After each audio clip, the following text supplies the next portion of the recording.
Կին Մաքսիմա, դուք ձեր տարիքի մասին ծիծաղելով ասացիք, տատիկ մասն էլ ծիծաղելով ասացիք, ի վերջո եկեք գաղտնիք չպայենք, այն տարեկան եք եւ ինչպես եք ձեզ զգում։ Ես երբեք դա գաղտնիք չեմ պահում։ Առաջին հերթին, երբ որ ծանոթանում եմ մարդկանց հետ, ես ասում եմ, գիտեք, ես 85 տարեկան եմ, արդեն 86-ի մեջ եմ։ Մարդիկ զարմացած նայում են եւ հույս են ստանում, որ կարելի է 85 եւ 100 տարեկանում լինել ակտիվ, չտրտնջալ ամենագլխավորը, որովհետեւ տանկն էլ փչանում է մետաղի, չէ՞։ Այդ 80 տարի ապրել է այս օրգանիզմը, բա ոնց կարող է մաշված չլինի։ Արի դիմացիր եւ վայելիր կյանքդ, եթե Աստված տվել է դա քեզ։ Մի տրտնջա, վայելիր ամեն օրը։ Ուզում եմ ձեր հանդիպման պատմությունից սկսենք։ Ով ինձ հանդիպում է, նախ զարմանում են, ոնց 60 քանի տարի իրար հետ, այդ ոնց եղավ։ Դե ասում եմ, սեր է, այդպեսին է, եթե սեր է, հավերժ է։ Բա ոնց հանդիպեցիք։ Այնքան են հիմա դու ես հարցնում։ Գիտես ոնց հանդիպեցինք։ Ես դպրոց ավարտեցի Գերազանց։ Ուզում էի բժշկական ինստիտուտ տայի։ Գնացի տեսա բոլոր հայրերը կանգնած են, երեխան, ես մենակ եմ, հայր չունեմ։ Ես վախեցա։ Քերիս, որը մաթեմատիկայի ուսուցիչ էր եւ այլն, իսկ այն մյուս քերիս ընդհանրապես բացառիկ մի երևույթ սովետական միության ատոմային ռումբի ստեղծողը, գլխավոր կոնստրուկտորը։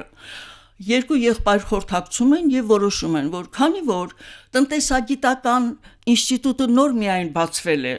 դու էլ լավ ես մաթեմատիկայից, ուրեմն գնա այնտեղ։ Այդպես որոշվեց իմ բախտը։ Ես գնացի, քննությունները հանձնում եմ ընդունելության, բոլոր գերազանց, եկել է վերջին քննությունը։ Մաթեմատիկա պիտի հանձնեմ։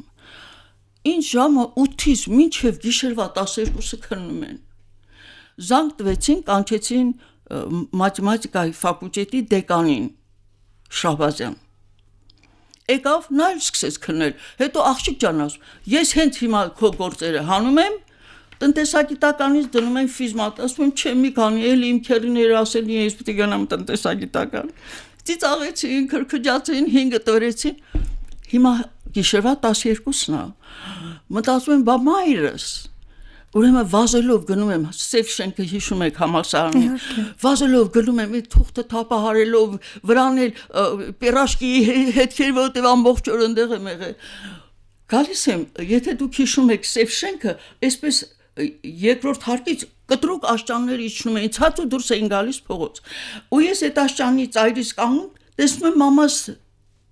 դրանին կողմ փողոցում կանգնած է, այսպես կծկված, գոռում եմ, մամ, 5 եմ ստացել, թափահարելով, թերթիկս, ոտքս դնում եմ, ես սավառնում եմ օդի մեջ։ Ձեզ բռնեցին օդից։ Դու մի ասա, ինչ որ մեկը ոտքերից արանքը խցկելա փայտ։ Ու այդ ընկնելու պահին ինձ մի երիտասարդ է բռնում։ Ինչ որ մեկը բռնում է ու դնում է գետին։ Գիշերվա 12-ն է։ Վազում եմ մամ ջան, սենսներ տուն են գնում։ Այս Մարտինը պոչես չի բաց թողնում։ Ամբողջ օր ուր գնամ, ոցի ինչ անեմ։ Շատ հետաքրքիր դեպքեր կային դրա հետ կապված։ Եվ ուրեմն անցնում է, ամուսնանում ենք եւ այլն։ Չի բա, հենց ավարտեցինք, Մաքսեն, մենք երկուս էլ արդեն դիպլոմ ունենք, մենք մեր գլուխը կարանք պահենք, հերիքա ծնողներին, պիտի առանձնանանք։ Չասեք էլի, որ դիտմամբ հետ ձեր ընկնելը դիտմամբ կազմակերպած էր, չասեք։ Ինքը չի արել։ Ինքը իր կողքը մեկը կար, ես անունը չեմ ուզում տալ, որովհետև այն աշխարհում է արդեն, չեմ ուզում անունը տալ, բայց նա էր արել, փայտը մցրել էր, նախանձից, որ բոլորը 5 եմ ստացել։ Մի խոսքով 61 տարեկան ենք, անցնում ենք Աբովյան փողոցով, մեքենայով, Սև շենքի կողքով, մեկ էլ Մարտինն ինձ ասում է, հիշում ես քեզ ոնց օդի բռնեցի, թե չընկնելու էիր, մեռնեիր։ Վայ ասի Մարտին, այդ դու էիր, խեղճ տղան քարացավ մնաց։ Ոնց դու չգիտեիր, չի ասում եմ, դու ինչ ես ասել, ես ոնց կարա իմանալ։ Ես վազել եմ մամայիս մոտ։ Դուք չեք էլ ֆիքսե, որ ձեր փրկիչը ձեր ամուսինն էր ապագայում։ Եվ գիտեք ինչ օֆելա սիրելիս, ինչպես օդում բռնեց, այնպես էլ ամբողջ կյանքում պահրեց բռնած։ Ոնց կարելի է չսիրել նրան։ Համարեք այս դար միասին ապրել եք, այդ կապվածությունը ու եթե մարդը չի մնա, կմտածի, որ նա կա կյանքում, կարծես թե մահնել ձեզ չի բաժանել։ Ինքը կա, ինքինց հետ է։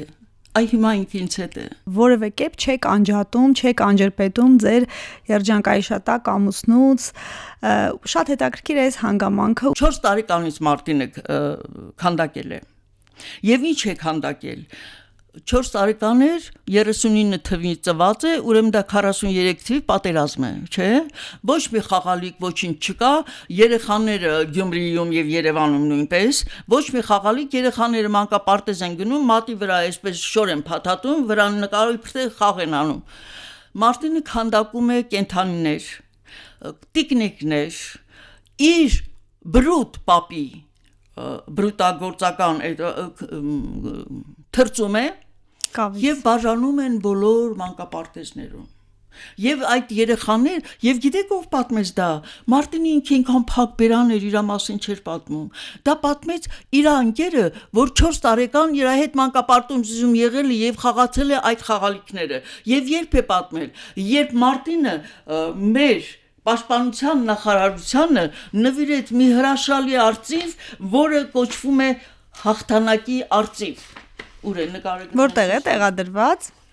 Պաշտպանության նախարարության աչքերի վրա հենց մուտքի մոտ դրված է այդ արծիվը, ահա, խնդրեմ։ Մարտինի նվերն է եւ կոչվում է հաղթական, որովհետեւ հենց արծիվը դրվեց, բանակը զինվորներ անցնում էին, vocation չած եւ այլն եւ հաղթանակ բերեց։ Արծիվը սարքեց, հետո սկսվեց նոր աշխատանքներ, նոր պատվերներ, որը շատ մեծ սիրով էր անում, շատ մեծ սիրով։ Երբ որ Մարտինը ընդունվեց համալսարան, միասին մենք ընդունվեցինք, ինչպես իմացար։ Ես տեսնում եմ այս տղան, այնտեղ ինչ որ միտեղ նստած նկարում է քանդակներ, նկարում է դեմքեր, մենք մի հատ դասախոս ունեինք շատ խիստ էր։ Չեչոտեր դառը կորիզ էինք ասում, ուրեմն մեկ էլ պետք է բոլորս գրենք լեկցիան, մեկ էլ նայում, արա այդ ինչ ես անում այդտեղ, հələ բեր այդ տետրը տեսնեմ, տետրը չեմ ուզում Կիրակոսյանը եւ այլն, տետրը տարավ, հիմա տետրի մեջ նկարել է Նյու Յորքի ազատության արձանը, որպեսզի չտեսնի շուրա տալիս, բա ուրա չես գրել, ինչ ես գրել, թերթում է ազատության էս կնիկնովա ասում հեչ Նյու Յորքում արձանա ազատության արձանն է Փարիզն է նվիրել Նյու Յորքին արձան չգիտեմ գնա նստի լեկցիա գրի հասկանում եք այդպես կարող է անընդհատ նկարում էր անընդհատ եւ հետո գնաց այդ պետապը որ տուն ստանա սրտից դարձել դառը ասի Մարտին դու պետք է գնաս Երևան Քոչարի մոտ